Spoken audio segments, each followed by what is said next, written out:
नमस्कार दोस्तों।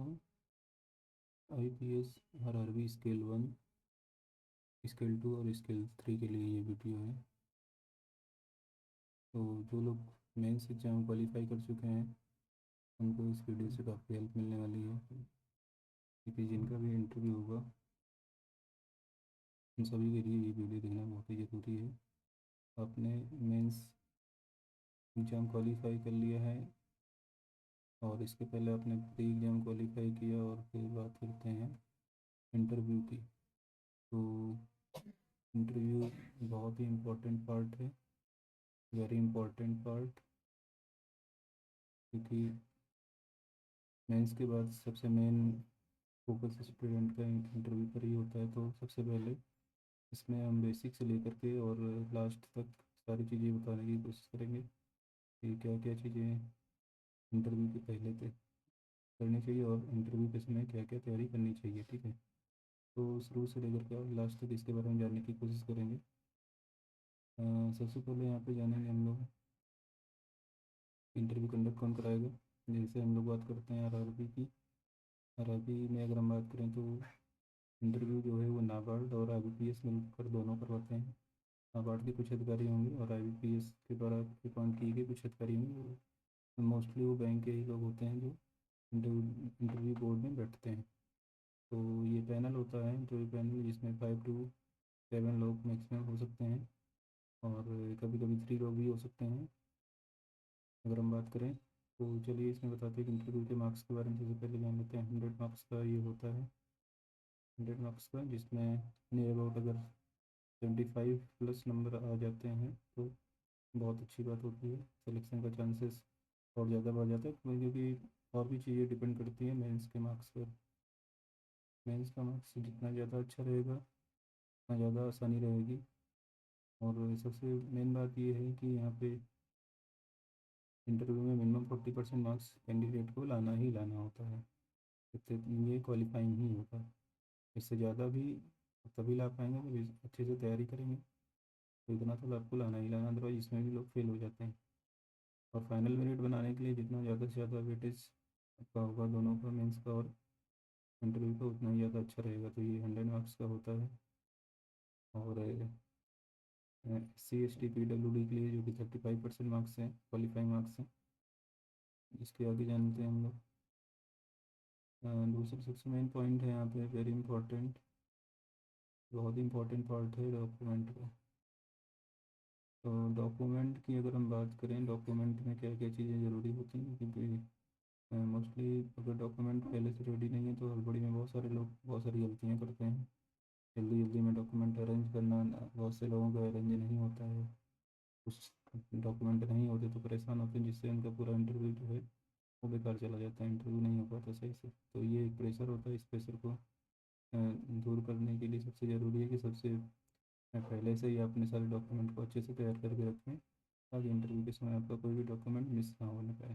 कई बार ऐसा होता है कि किसी डॉक्यूमेंट के ना होने से बहुत सारी प्रॉब्लम भी क्रिएट हो सकती है, तो इसके लिए पहले से तैयार रहें। क्या क्या चीज़ें ज़रूरी होती हैं इसके बारे में ये जानते हैं। सबसे पहले होगा print out of IBPS RRB and call letter, ये दोनों चीज़ें ज़रूरी होती हैं।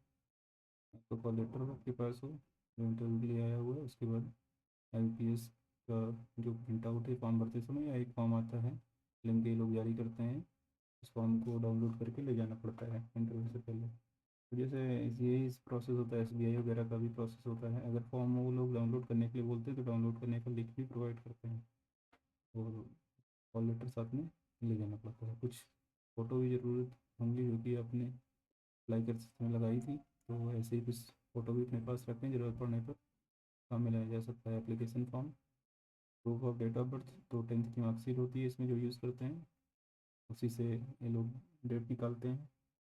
आइडेंटिटी प्रूफ में पैन कार्ड आपका हो सकता है, आधार कार्ड हो सकता है।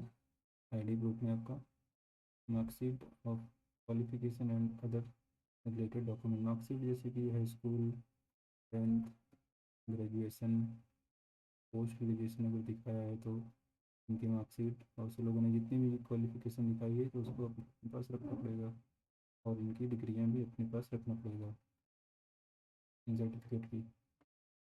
इसके बाद बात करें कास्ट सर्टिफिकेट, ओबीसी वालों को EWS, SC ST, उनको अपना कास्ट सर्टिफिकेट, और जो एक्स सर्विस मैन है उनका जो जॉब कार्ड है, जो भी एक्सपीरियंस सर्टिफिकेट है, उसको अपने पास रखना पड़ेगा। तो आगे बात करते हैं कास्ट सर्टिफिकेट की। बात वही है जो मैंने पहले बताया, caste certificate is must be produce that will be issue by the competent authority in prescribed manner. तो कास्ट सर्टिफिकेट बहुत ज़रूरी है। डिसेबिलिटी अगर है तो उसका सर्टिफिकेट होना चाहिए। एक सर्विस मैन को अपने पास अपने ज़रूरी कागजात रखने पड़ेंगे। इसके बाद बहुत से लोग जो जॉब कर रहे होते हैं किसी भी ऑर्गेनाइजेशन में, तो उनको वहाँ से NOC का सर्टिफिकेट बनवा लेना चाहिए, क्योंकि उन्होंने उसमें दिखाया होगा कि फॉर्म भरते समय वो किसी ऑर्गेनाइजेशन में काम कर रहे हैं। उनका एक्सपीरियंस भी काउंट होता है, और साथ ही साथ में उनको NOC सर्टिफिकेट भी लेकर जाना चाहिए। इसके लिए पहले से अप्लाई कर दें आप लोग। For age relaxation candidate must produce required document. कुछ जिन लोगों ने एज रिलैक्सेशन की डिमांड करी है तो उसके लिए तो आपका डेट ऑफ बर्थ होता है, उसी से वो काउंट करेंगे एज रिलैक्सेशन के लिए। और साथ ही साथ इसमें जो कैटेगरी है OBC जैसे हो गया, SC ST हो गया, इनको एज रिलैक्सेशन मिलेगा, तो ये लोग अपना कास्ट सर्टिफिकेट दिखाएंगे। और अगर कोई अदर डॉक्यूमेंट है स्पोर्ट्स वगैरह, अगर स्पोर्ट कोटा वगैरह से जो आता है तो उसका जो भी सर्टिफिकेट है उसको अपने साथ में लेके जाएंगे। तो ये बहुत ही इंपॉर्टेंट डॉक्यूमेंट है जो लेके जाना पड़ता है इंटरव्यू के समय। इसमें से कोई भी डॉक्यूमेंट मिस नहीं होना चाहिए, तो सारे डॉक्यूमेंट अपने पास रखने पड़ेंगे। तो इस क्लास में इतना ही बताने की कोशिश की गई है। इसके आगे की क्लास में बाकी के जो ज़रूरी चीज़ें उसको बताया जाएगा। इस क्लास में इतना ही। धन्यवाद।